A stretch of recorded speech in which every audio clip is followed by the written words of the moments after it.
We only kept you for the tax benefits, my mother said, smiling. At my 25th birthday dinner, in the middle of a crowded restaurant on a Friday night. 6 words. That's all it took to demolish 25 years of everything I thought I knew. But here's the part my mother didn't know.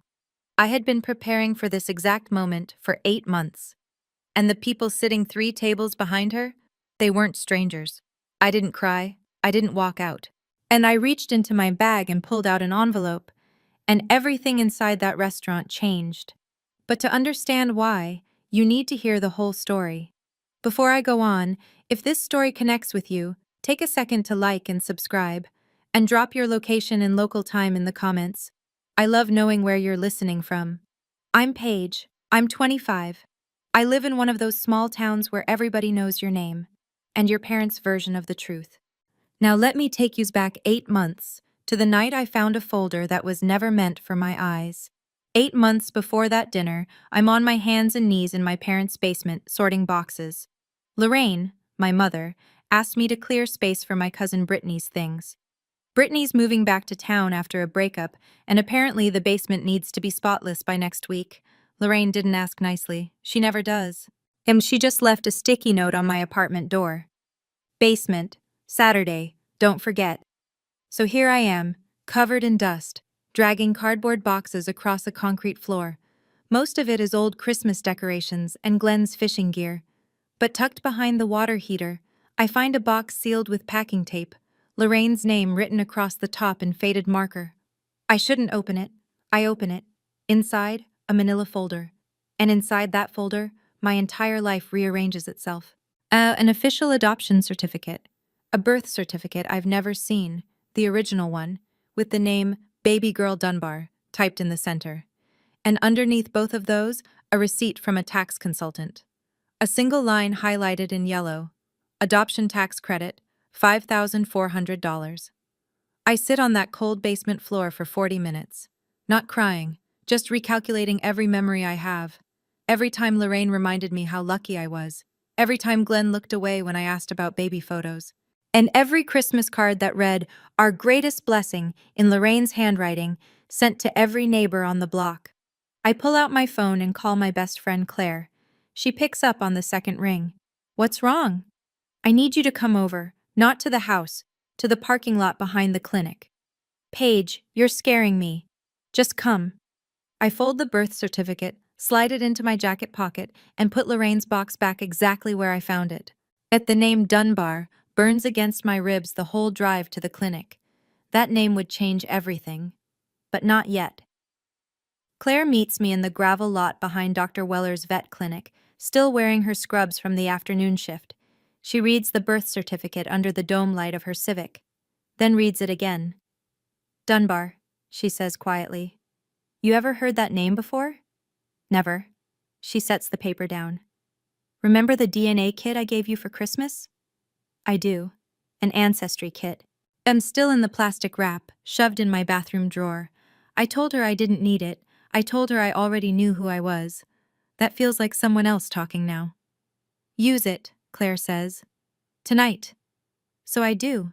Cheek swab, registration code, sealed envelope. I drop it in the mailbox outside the post office at 11 p.m. 6 weeks for results.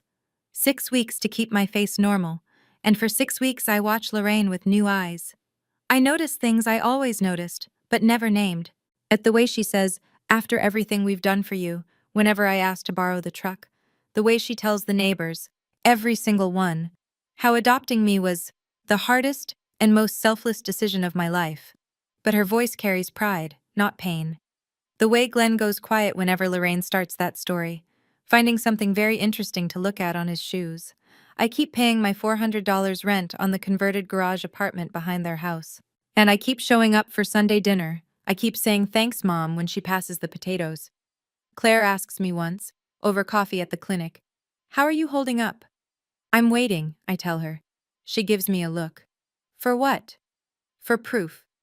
What I don't tell Claire yet, what I barely admit to myself, is that I'm also waiting for something worse. I'm waiting to find out why a tax receipt was filed next to my birth certificate like they belonged together. The email arrives on a Tuesday, during my lunch break. I'm sitting in my car in the clinic parking lot, eating a granola bar and scrolling through my phone when the notification slides down. Ancestry. Close family match found. I stop chewing. I tap the link. The screen loads slow, the way everything loads slow in a small town with bad signal. And then there it is. Helen Dunbar. Age 47. Location, Ridgemont, a town 2.5 hours east. Match confidence, 99.7%. Relationship, parent. As I stare at her profile photo, a woman with short brown hair and a tired smile, standing in front of a garden. She's wearing scrubs. She's a nurse. Community health clinic, it says. Married to Tom Dunbar, 49. One son, Cody, age 20. I have a brother. The granola bar sits untouched on the passenger seat for the rest of my lunch hour. I try to write an email 7 times. The first 6 are too long, too desperate, too angry, too careful. The 7th is 3 lines. My name is Paige. I believe you may be my biological mother. I'm not angry. I just want to know. I hit send before I can delete it. 4 hours later, my phone buzzes. 1 line from Helen Dunbar. I have been waiting for this email for 25 years. I read it 3 times. Then I lock my phone, press it against my chest, and sit in the clinic parking lot until the sun drops behind the tree line. For 25 years, I thought the people who raised me were the only family I'd ever have. Now, a woman 2.5 hours away is telling me she's been counting the days since she lost me. But Lorraine Mercer doesn't know any of this. Not yet. For 3 months, I live in 2 worlds. On my days off, I drive 2.5 hours to Ridgemont. The first visit, Helen's hands shake so badly she nearly drops the lasagna dish. Tom shakes my hand at the front door and says, "Welcome home, kid," like he's been rehearsing it all week and still almost can't get it out. Cody, 20, lanky, loud, shows me photos of Helen when she was young. "You've got her chin," he says, grinning. Sorry about that. Helen opens a small jewelry box on the kitchen counter. Inside is a faded hospital wristband, so tiny it wouldn't fit around 2 of my fingers. Baby girl Dunbar. She's kept it for 25 years. I lit a candle every March 15th, she tells me, eyes wet. Every single one. I visit 4 more times over the next 3 months. Each time the drive feels shorter. Add a follow-up. I realize she's never asked a follow-up. I realize she's never asked me a follow-up question in my entire life, not out of respect for my privacy, but because she genuinely doesn't care about the answer. In my apartment at night, I read Helen's letter. She wrote it on hospital stationery. 2 pages, front and back, careful handwriting that gets shakier near the end. She tells me about the night I was born, about the family pressure, about a 22-year-old girl with no money and no one in her corner. I keep the letter in an envelope in my bag. I carry it everywhere. 3 weeks before my birthday, Lorraine does something she hasn't done in 5 years. She offers to take me to dinner. Maggie's place, Friday night. Just the 3 of us, she says. Though we have something important to discuss. That sweetness in her voice. I've only ever heard it when she wants something. I know exactly what's coming. 2 weeks before my birthday, I come home from work and find a typed note on my kitchen table. No greeting, no dear Paige, just a single paragraph. Effective next month, rent for the garage apartment will increase from $400 to $850 per month. If this is not workable, a 30 days notice to vacate is required. Lorraine's signature at the bottom. Neat, final. I sit down and do the math on the back of a grocery receipt. $850 for the apartment, $350 for health insurance if I get dropped from the family plan, and something tells me that's next. That's $1,200 a month on a vet technician's salary before food, gas, or the student loans I took out for community college. It doesn't work. It's not meant to work. As I walk across the yard to the main house, Glenn is in the kitchen pouring coffee. "Did you see the note?" I ask. He doesn't look up. "Your mother has her reasons, Paige. Brittany needs a place." "And where do I go?" Glenn stirs his coffee. The spoon clinks against the mug 3 times. He doesn't answer. I stand there for 10 seconds. Then I walk back to my apartment, open my laptop, and search rental listings in Ridgemont. Studios start at $650. One bedroom's around 800. Tight, but possible, especially if I transfer to a clinic out there. I don't argue with Glenn. I don't confront Lorraine. Not because I can't, because there's a difference between reacting and being ready, and I learned that difference the night I found a tax receipt filed next to my birth certificate. Lorraine wants me dependent. That's her leverage. The cheap rent, the insurance, the documents she's held in a locked box my entire life. But leverage only works when the other person has no options. I'm building options. The next morning, I sit in the clinic break room and call the insurance company. If my parents remove me from their family plan before I turn 26, I ask, what are my options? The representative is polite, efficient. They can remove you at any time. You'd have a 60-day qualifying event window to enroll in a marketplace plan. What's the cheapest plan in my area? She types. For a single 25-year-old in a rural zone, roughly 300 to 400 per month. High deductible. I write the number on a napkin. 350. I can swing 350 if I cut everything else to the bone. That afternoon, Claire finds me reorganizing the medication closet, something I only do when I'm trying not to think. Why don't you just confront them now? She asks. Tell them you know. Tell them it's over. I close the cabinet door carefully. Because if I confront them before I'm ready, I lose everything at once. Housing, insurance, and the truth about who I am. I need all three handled before I say a word. Claire is quiet for a moment. Then, you're not waiting because you're scared, are you? No, I'm waiting because I want to be ready. Not angry. Not desperate. Ready. That night, I call Helen. I tell her about the rent increase, about the insurance. With us as long as you need. Tom's already with us as long as you need. Tom's already clearing out the guest room. I'll pay rent, I say. Paige. I'm not going from one dependency to another, Helen. Let me pay my way. She's quiet for 3 seconds. You sound exactly like me at 22, stubborn as hell. I almost laugh. Almost. 4 days before my birthday, Bess Lorraine knocks on my apartment door. She's smiling. Not her real smile. The one she saves for church potlucks and parent-teacher nights she hasn't attended in years. The performance smile. Paige, honey, Dad and I want to take you to dinner for your birthday. Maggie's place Friday night, just the three of us. She tilts her head. We have something important to discuss. It'll be nice. I search her face. The sweetness is layered on thick, the way you frost a cake that didn't rise properly. As she's been planning this, I can feel it. Sure, Mom, I say. Sounds nice. She pats my arm, a gesture I suddenly realize she only does when she's about to ask for something or take something away, and walks back across the yard. The second her screen door shuts, I pick up my phone. Helen, it's happening. Friday night, Maggie's place. Silence on the other end, then Helen's voice steady. What do you need from us? Come to the restaurant, all three of you. But book a table, but sit separately. Don't come over unless I signal. I need to hear what they say first. We'll be there, Helen says. Tom's already grabbing his keys. Helen, it's 4 days away. I know. I just want him to know we're going. I sit on the edge of my bed after we hang up.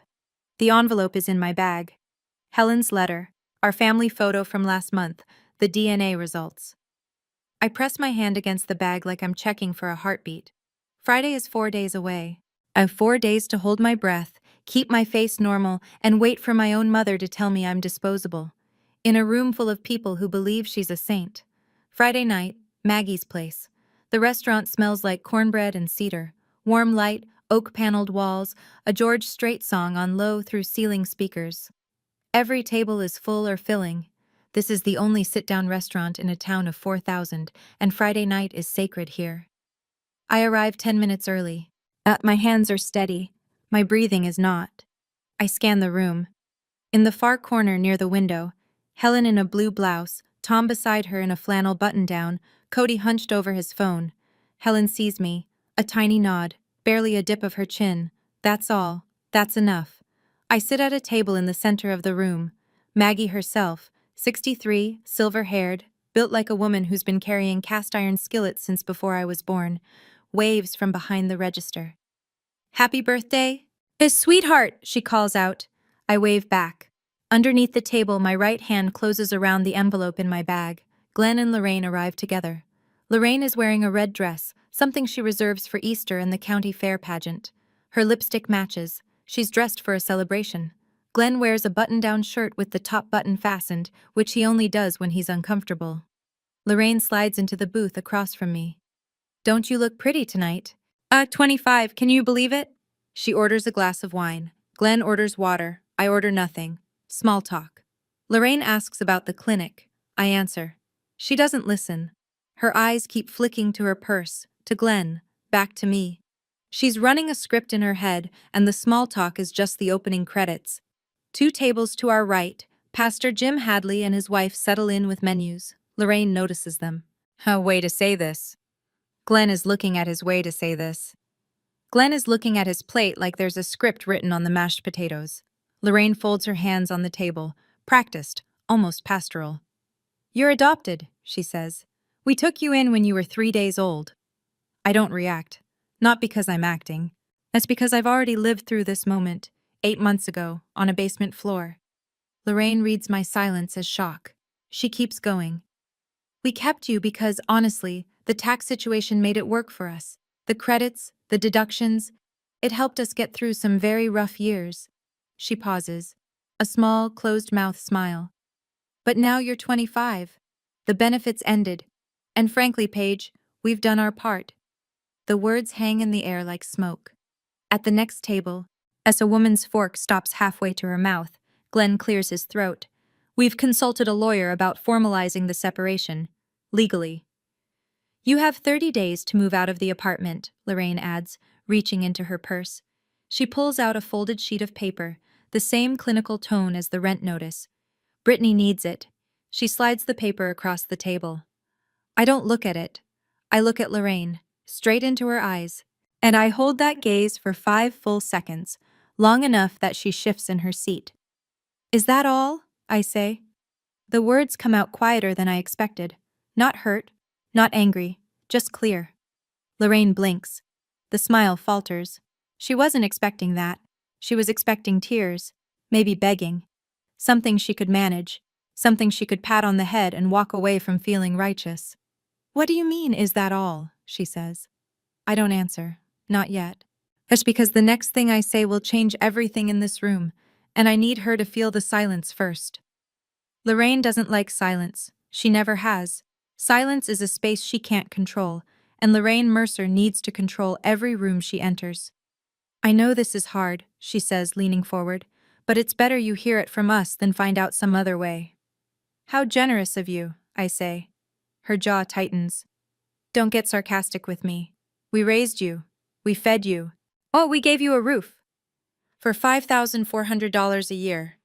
The number lands. Lorraine's hand twitches against the table. She didn't expect me to know that figure. Glenn, quietly. "This doesn't have to be ugly, Paige." "Then why did you bring paperwork to a birthday dinner?" He doesn't have an answer for that. Lorraine reaches for her purse again, pulls out a pen, and sets it beside the folded paper. "Sign this tonight," she says, "and we'll give you the full 30 days. If you don't, it's 2 weeks." Her voice is louder than she intends. 2 tables over, Pastor Jim sets down his fork. At the corner booth, Maggie pauses with a coffee pot in her hand, her eyes moving between Lorraine and me. I look at the pen, then at the paper, then at Lorraine. "I'm not signing anything at a dinner table, Lorraine." The name lands harder than the number did. Not Mom. Lorraine. First time in 25 years. Lorraine's mouth opens. Closes. Her nostrils flare. And for just a moment, the mask comes down completely. Not sadness, not regret. Irritation. Pure, uncut irritation that I am not following the script she wrote for tonight. She was supposed to deliver the news. I was supposed to cry. She was supposed to comfort me just enough to feel noble. I was supposed to sign. I didn't. "Excuse me?" Lorraine's voice drops to a hiss. "I am still your mother." "You just told me you're not." The sentence sits between us like a wall. Then Glenn makes a sound, half cough, half groan, and shifts in his seat. Lorraine's grip on her wine glass tightens until her knuckles go white. "I raised you," she says. "That makes me your mother." "Then why does it feel like a transaction that just expired?" Lorraine's eyes dart around the restaurant. She can feel people watching. This was supposed to be contained, quiet. A tidy little handoff. But I'm not cooperating, and Lorraine Mercer cannot stand a scene she doesn't direct. Fine, she says, and her voice shifts, sharper now, the pretense of gentleness falling away. You want the truth? Your real mother was some girl from Ridgemont who couldn't even take care of… Stop. One word. Low, clear.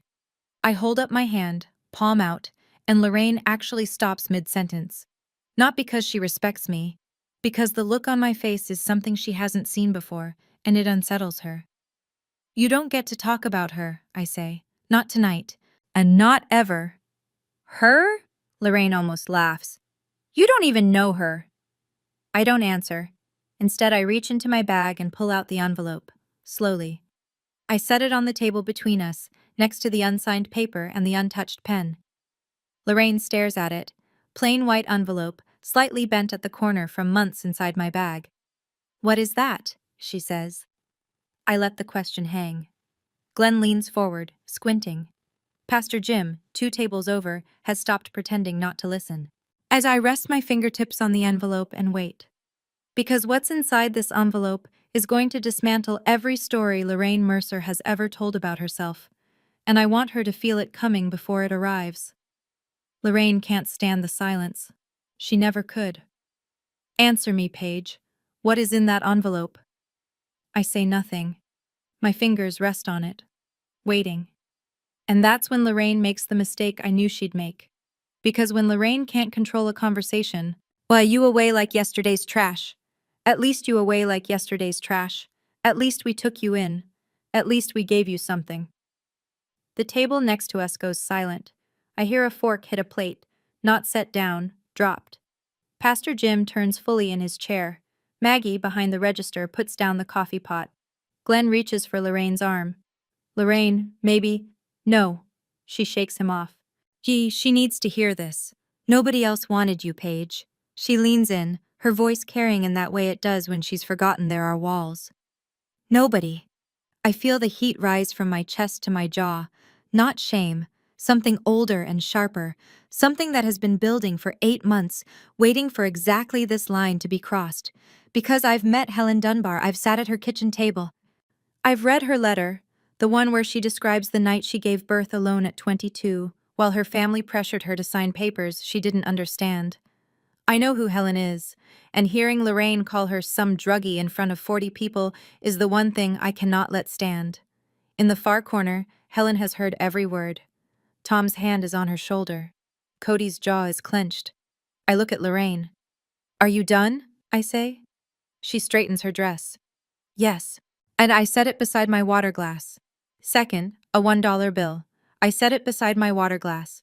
Second, a printed DNA report, 99.7% match. I lay it flat on the table.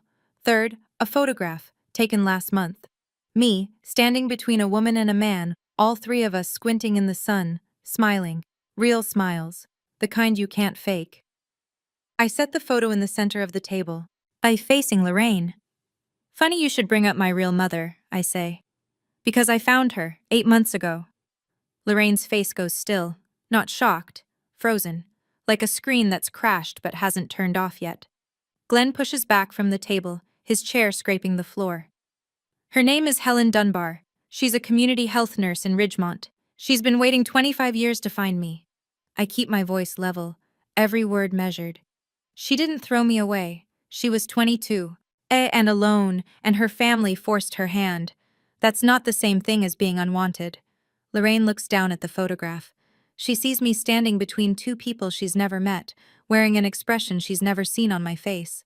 A daughter who looks like she belongs. That's… You can't… Lorraine starts, but the words tangle. And one more thing, I say. I pause. Not for drama. Because I need this next sentence to land exactly right. They're here, right now.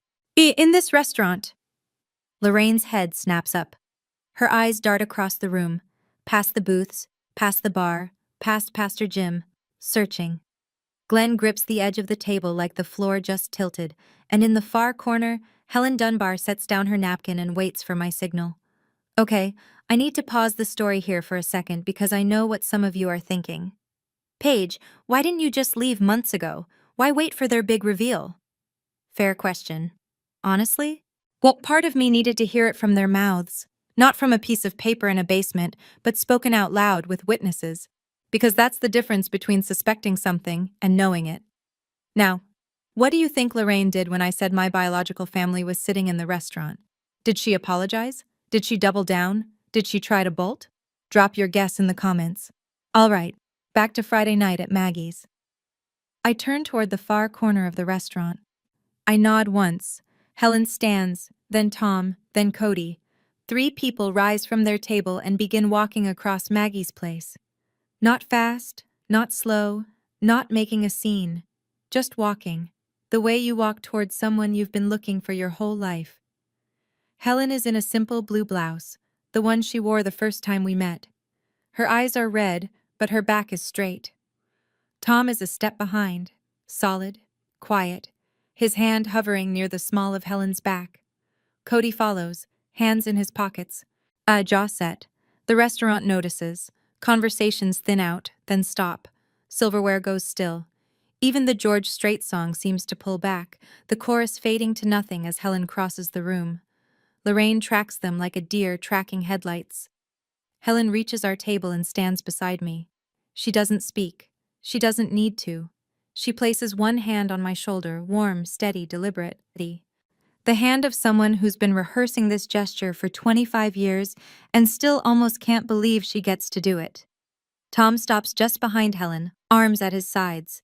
Cody flanks his mother's other side. Maggie sets down her coffee pot and folds her arms, watching.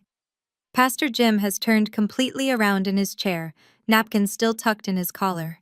I look at Lorraine. Lorraine, Glenn. My voice is calm, clear. This is Helen. My mother. The word mother lands like a stone dropped into still water. I watch the ripple cross Lorraine's face. Confusion, recognition, fury, all in the space of a breath. She opens her mouth, but Helen speaks first. I'm not here to cause trouble, Helen says. Her voice is quiet, calm. The voice of a woman who speaks to scared patients all day and has learned that volume never helps. I'm here because my daughter asked me to be. Lorraine stands so fast her chair bumps the table. Then wine sloshes over the rim of her glass and pools on the paper she brought for me to sign. Your daughter? Lorraine's voice pitches high. I raised her for 25 years. And you just told her she was useless. The sentence travels. I hear it land at the next table, at Pastor Jim's booth, at the bar. Maggie's hand rises to her mouth. Lorraine spins toward Glenn. Say something! Glenn opens his mouth, closes it. And his hands are flat on the table like he's trying to keep it from floating away. He says nothing. Lorraine turns back to me. Her eyes are wild now, not hurt, not ashamed, cornered. You planned this, she says. You planned this to humiliate me. No, I say. I planned this so I wouldn't be alone when you did what you did. She blinks hard. The distinction between revenge and self-protection doesn't register. It won't. Not tonight. Maybe not ever. Lorraine scans the room, and every pair of eyes she meets looks away or holds steady, but none of them offer what she's looking for. Karen from the post office, the woman Lorraine has told the selfless mother story to 100 times, is sitting 4 tables back with her hand over her mouth. She heard everything, the tax benefits, the useless, the nobody wanted you. Karen heard it all, and Lorraine can see it on her face. This is completely inappropriate, Lorraine says, but her voice has lost its edge. I was a tax write-off too, I say. You was a tax write-off too, I say. You didn't seem to mind then. Glenn's face collapses, not dramatically, quietly, like a wall settling after years of bad foundation. He knows I'm right. He knows it the way you know your back tire is flat. You felt it pulling for miles, and you just kept driving. Tom steps forward. Not aggressively. He simply moves to stand beside Helen, one hand resting on the back of my chair. His presence fills the space Glenn left empty. We're not here for a fight, Tom says. His voice is low, calm, and carries the particular weight of a man who builds things with his hands and doesn't waste words. We're here for Paige. Glenn looks at Tom. For one long exposed moment, the 2 men occupy the same frame, and the comparison needs no narration. One man drove 2.5 hours to stand behind a daughter he barely knows. The other couldn't stand up to his wife across a dinner table for the one he raised. Glenn reaches for his jacket on the back of his chair. I think we should go, Lorraine. I'm not going anywhere until she apologizes, Lorraine says, but her voice is cracking at the seams. She points at me. After everything I have nothing to apologize for, I say. Lorraine stares at me. I hold her gaze. I don't blink. I don't soften. And I don't raise my voice because I don't have to. The room is already listening. Glenn stands and walks toward the door. He doesn't take Lorraine's arm. He doesn't wait for her. For the first time in 30 years, Glenn Mercer walks away from his wife in public, and Lorraine is left standing alone. Lorraine's eyes sweep the restaurant one last time, searching for an ally. They land on Pastor Jim. Jim? Her voice breaks slightly. You know me. You know what kind of mother I've been. Tell them. Pastor Jim looks at Lorraine for a long moment. His wife places a hand on his forearm. The whole restaurant holds its breath, because Jim Hadley has stood at that pulpit for 19 years, and when he speaks, this town listens. I think maybe this is a conversation you need to have with God and with your daughter, Lorraine, he says gently. Not with me. No judgment in his voice, no harshness. Somehow that makes it worse. Lorraine's face does something I've never seen before. It crumples. Not into sadness, into the realization that the story she's been telling for 25 years has just ended, and every person in this room watched it happen. She grabs her purse, doesn't pick up the unsigned paper, doesn't take the pen, doesn't look at me. She walks to the door, heels clicking on the hardwood floor. It's the loudest sound in the restaurant. Glenn is waiting by the exit. Before he follows Lorraine out, he turns back. His mouth opens. I think he's about to say something. An apology, maybe. An explanation. A goodbye. But nothing comes. He looks at me, then at Helen's hand on my shoulder, and he closes his mouth. Nods once, slow and small, like a man acknowledging something he should have acknowledged years ago. The front door swings shut behind them. A bell jingles overhead.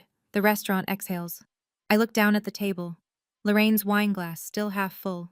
The paper is soaked and unsigned. The pen, uncapped and useless. And beside them, my photo, my letter, and the truth she couldn't outrun. The noise comes back in layers. A murmur at the booth near the window. A fork scraping a plate. The kitchen door swinging open, swinging shut. George Strait picks back up mid-verse, and life at Maggie's place begins to reassemble itself around the empty chair where Lorraine Mercer sat. Helen slides into that chair. Tom takes the one beside her. Cody drags a chair from the next table and wedges it in at the end, his long legs bumping the table leg. Nobody speaks for a few seconds. Helen is holding my hand. Her fingers are cold. She's been gripping the armrest at her own table for the last 20 minutes. But her hold is firm. She's not letting go.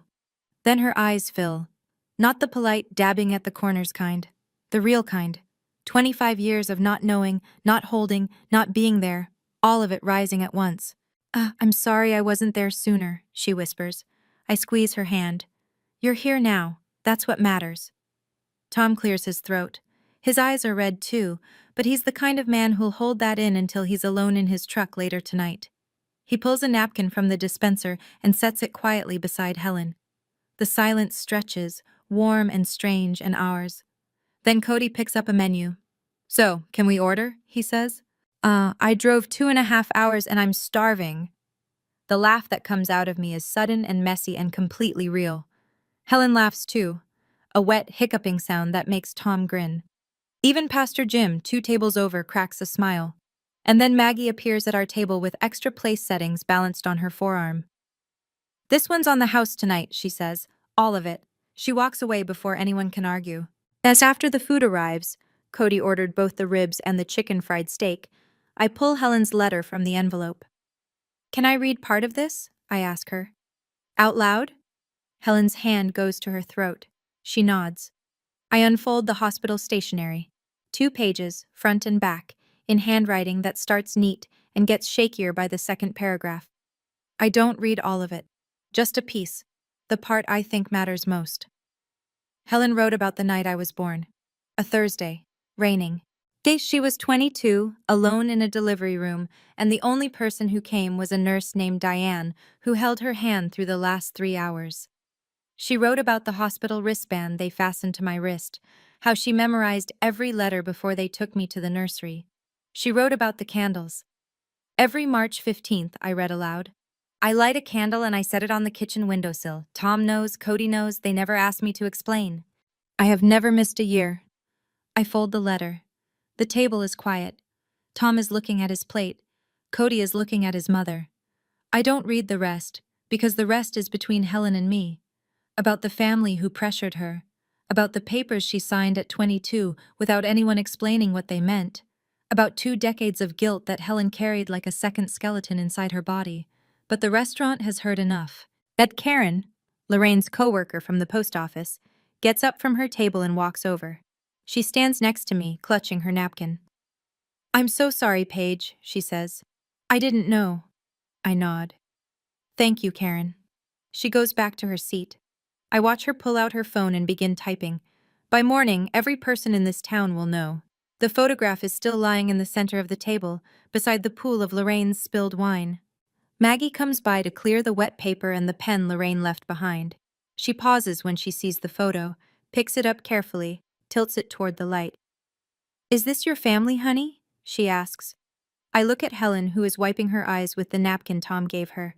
At Tom, who is quietly cutting Cody's chicken fried steak because Cody already destroyed the ribs and is too proud to ask for help. At Cody, who catches me looking and grins with barbecue sauce on his chin. "Yeah," I say. It is." Maggie studies the photo for another moment.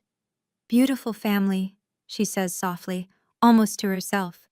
She sets it down gently and moves on to the next table. "I've been in this restaurant 100 times, maybe more. Every visit, Lorraine would make a point of greeting everyone, the hostess, the regulars, the pastor, and somewhere in the hellos, she'd work it in. Paige is so lucky we took her in. Adoption is the greatest thing we ever did. We gave her everything. And every time, I'd smile, nod, play the role of the grateful daughter in Lorraine's one-woman show. Tonight is the first time I've sat at a table in Maggie's place and not performed a single thing." Cody nudges me with his elbow. "Hey, sis, you gonna eat your cornbread or can I have it? Touch my cornbread and you lose that hand." He grins. Tom shakes his head. Helen laughs. A real laugh, the kind that fills her whole face. This is it. This is what a family dinner is supposed to feel like. Ordinary. Loud, unscripted. I've been waiting 25 years for ordinary. Helen tells me I weighed 6 pounds, 11 ounces. That I had one curl of red hair right on top of my head. Like a little flame, she says. Exactly like Tom when he was a baby. Tom confirms this with a nod and zero additional commentary, which I'm learning is peak Tom Dunbar communication. He asks about my work at the clinic, but unlike Lorraine, he listens. Actually listens. He asks follow-up questions. What's the hardest part? What's my favorite animal to treat? Do I ever get bitten? When I tell him I got bit by a Pomeranian last week, he laughs so hard he has to put his fork down. Cody shows me a meme on his phone. I don't get it. He explains it. I still don't get it. He tells me I'm hopeless but in a lovable way. And I realize this is probably how siblings talk to each other, and I've been missing it my whole life. For an hour, we eat, we talk. Nobody brings up Lorraine. Nobody brings up the tax benefits or the paper or the apartment. We just sit in Maggie's place on a Friday night like a family having dinner. Near the end of the meal, Helen reaches into her bag and pulls out a small box. She sets it in front of me. "I've been carrying this for 25 years, she says. "It belongs with you." I open it. Inside, resting on a square of cotton, is a hospital wristband, tiny, faded pink. The ink barely legible. Baby Girl Dunbar. Helen has threaded it onto a simple silver chain. I fasten it around my wrist without a word. The plastic is brittle and light. It weighs almost nothing, but it's the heaviest thing I've ever worn. For 25 years, I thanked the wrong people for keeping me. Tonight, I'm sitting with the ones who never stopped wanting me. I want to step outside the story for a moment. Looking back, and I think the hardest part wasn't hearing Lorraine say what she said. It was realizing I had spent 25 years performing gratitude for people who saw me as a line item on a tax return. If you've ever been in a situation where someone held your basic needs over your head, housing, insurance, documents, whatever, and called it love, you know exactly what I mean. Here's my question for you. Why do you think Lorraine chose a public restaurant for this? Was it to keep me quiet?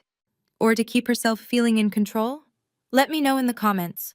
Okay, let me tell you what happened the next morning. I wake up in the garage apartment for the last time. The ceiling is the same water-stained drywall I've stared at for 7 years.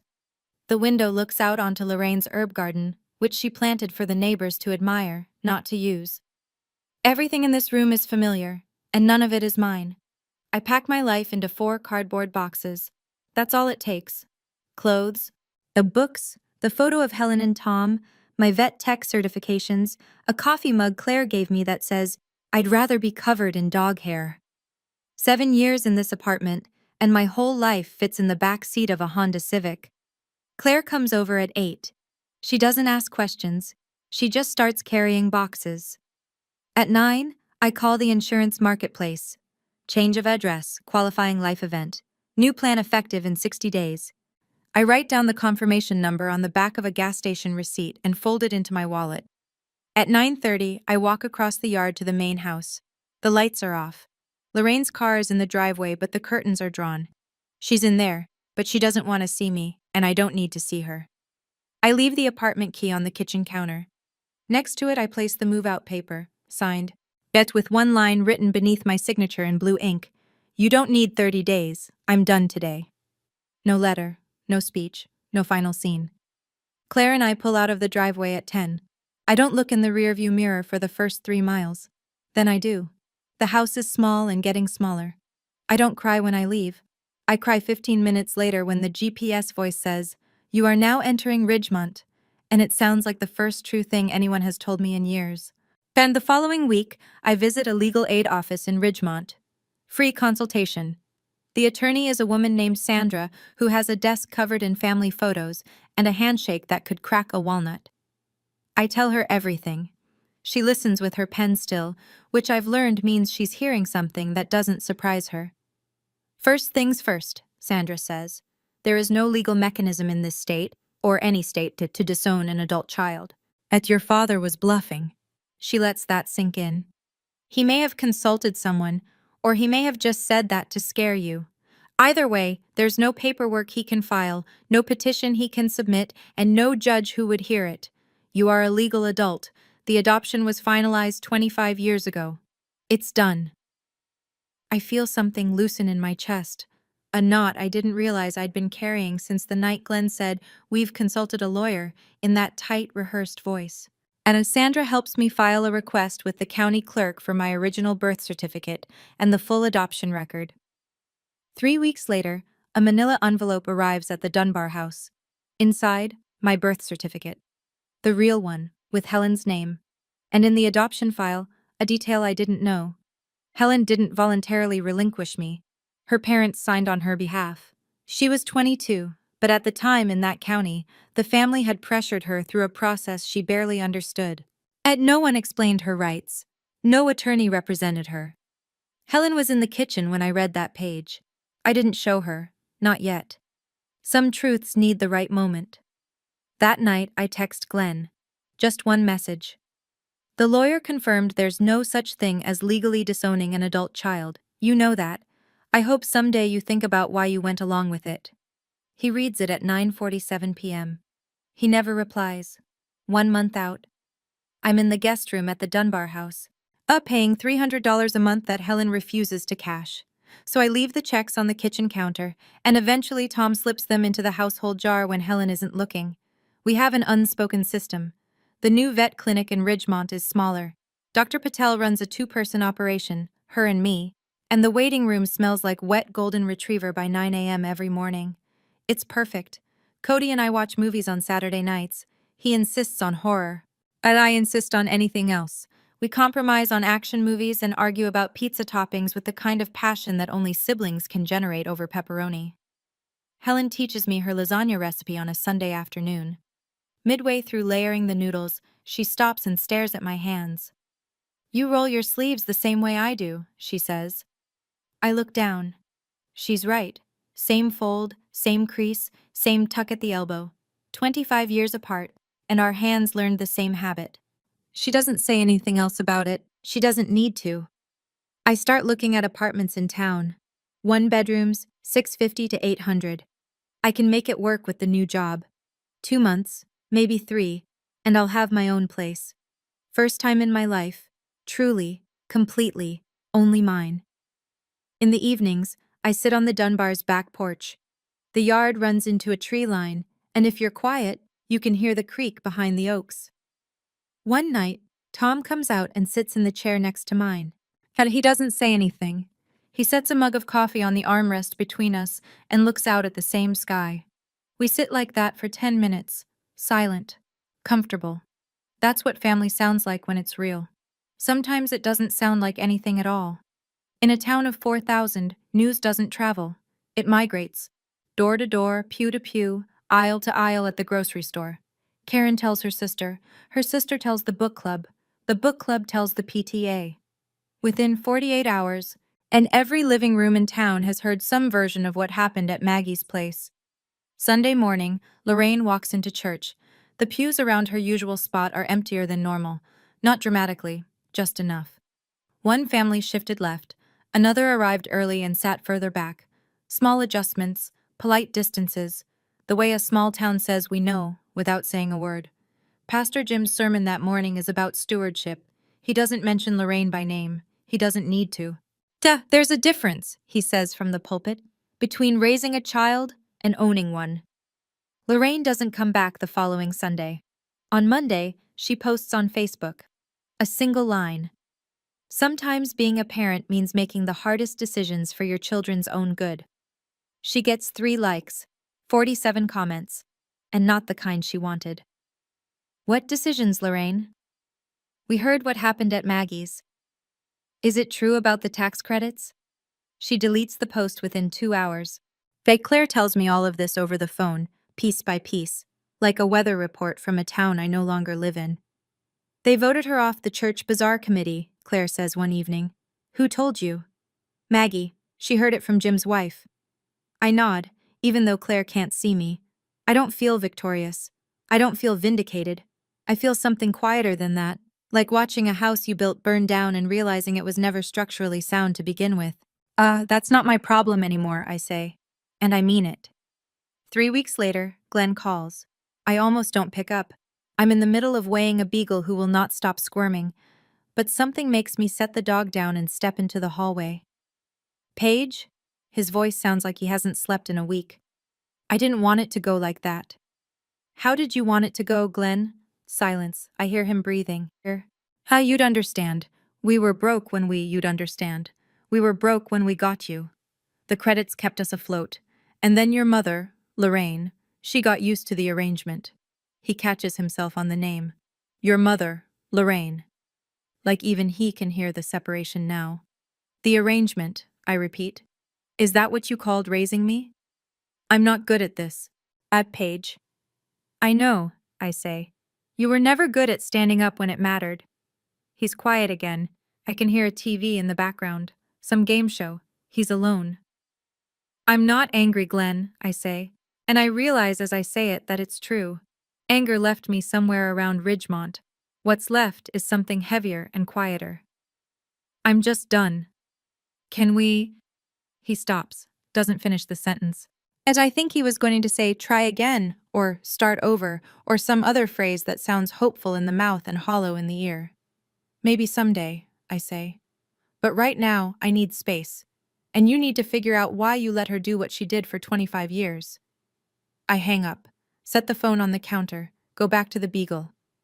He doesn't call again. But on Tuesday mornings, a 2-word text arrives. Hope you're well. I reply, I am. That's enough, for now. Claire gives me the update in her usual deadpan. Brittany moved out.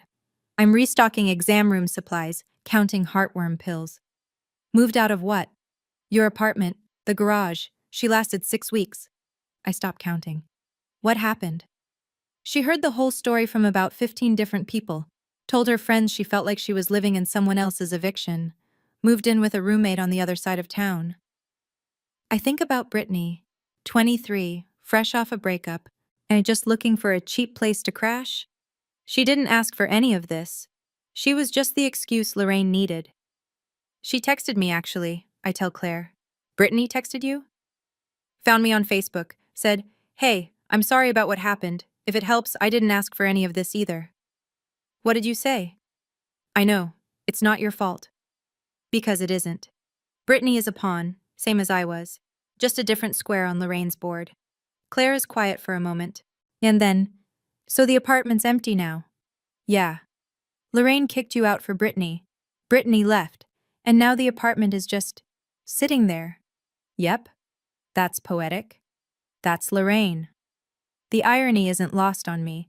Lorraine dismantled my life, my housing, my insurance, my identity, to make room for a niece who didn't want to stay. She lost her daughter, her community standing, and her church committee seat. And the apartment is empty. The whole thing was for nothing. As Claire also tells me, Lorraine's been avoiding Maggie's place, drives 20 minutes to the next town for groceries, hasn't been seen at the salon or the post office social hour. She's building her own exile, brick by brick. I don't comment, I don't celebrate. I just go back to counting heartworm pills. Some things sort themselves out. 1 year later, March 15th. I'm 26, and for the first time in my life, my birthday dinner doesn't come with a script. At the table at the Dunbar house is set for 5. Helen made lasagna, the same recipe she taught me, except hers is better and probably always will be. Tom grilled steaks on the back porch because you can't have a birthday without something charred. Cody bought a cake from the bakery in town and wrote "Happy Birthday, Sis" on it in frosting that's already starting to slide. Claire drove 2.5 hours to be here. She walks in with a bottle of wine and a card that reads, "Sa," to the only coworker I'd commit a felony for. No envelope on this table, no unsigned papers, no pen, no exit strategy disguised as a celebration. Helen brings out the cake with 26 candles. The kitchen fills with light. "This is the first time I get to do this in person," she says, and her voice catches on the last word. I close my eyes over the candles. I don't make a wish. Everything I need is already sitting at this table, loud, imperfect, and here. I blow them out. Cody claps. Tom reaches over and squeezes my shoulder. Claire raises her wineglass. Helen cries a little, which makes me cry a little, which makes Cody roll his eyes and say, "Here we go," which makes everyone laugh. On my wrist, the hospital bracelet on its silver chain, faded pink plastic, barely legible ink. I wear it every day, not as a reminder of what I lost, as proof of what I found. I have my own apartment now, $650 a month, second floor, with a window that faces the tree line. And I pay every bill myself. Marketplace insurance, my name on every document, nobody's tax benefit, nobody's arrangement, just Paige. So here's what I want to leave you with. Not advice. I'm 26. I'm in no position to give advice. Just what I've learned. Lorraine didn't destroy me that night at Maggie's. She freed me. She just didn't know it. I don't hate her. Hate takes energy I'd rather spend on the people who actually want me around. And honestly, hating Lorraine would mean she still occupies space in my life, and I've spent 25 years giving her space she didn't earn. Glenn texts me sometimes. Short messages, always on Tuesday mornings. "Hope you're well." I reply, "I am." 2 words, but I mean them. Maybe someday we'll have a longer conversation. Maybe we won't. That door isn't locked. It's just closed. And I get to decide when it opens. Helen and I are still learning each other. She apologizes too much for missing my first word, my first day of school, my first everything. I tell her to stop. She cries. I get awkward. We're both figuring it out. That's okay. Real families aren't perfect. They're present. Tom taught me how to change a tire last month. I'm 26. I should have learned at 16. But the man who was supposed to teach me was too busy not making waves. Cody still sends me memes I don't understand. I pretend to get them. He knows I'm pretending. It's our thing. And here's the part I want you to hear. Whoever you are, wherever you're listening, if someone holds your basic needs hostage, housing, insurance, documents, access, and calls it love, that's not love, that's leverage. And you don't owe gratitude for leverage. I didn't get revenge that night at Maggie's place. I got clarity. And clarity, it turns out, is louder than any speech I could have given. Tonight, I'm sitting in my apartment in Ridgemont. The one with the window that faces the trees. The dishes from dinner are still in the sink. Claire left an hour ago. Cody texted me a birthday meme. I don't get it, but I sent a laughing emoji anyway.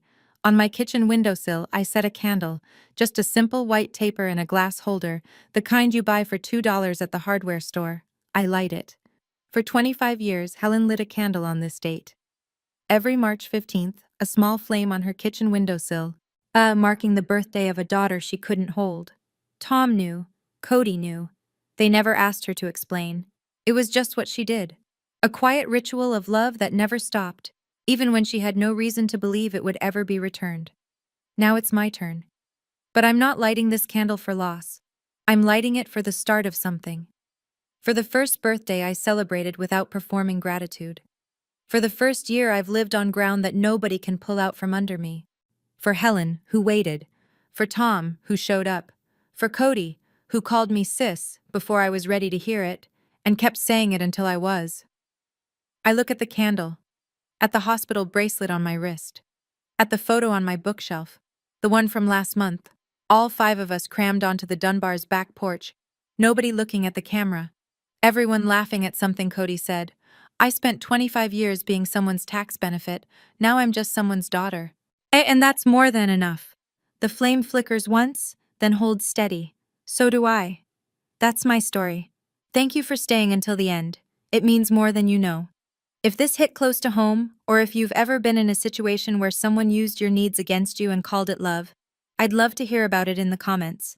You don't have to share names, just the moment you realized enough was enough.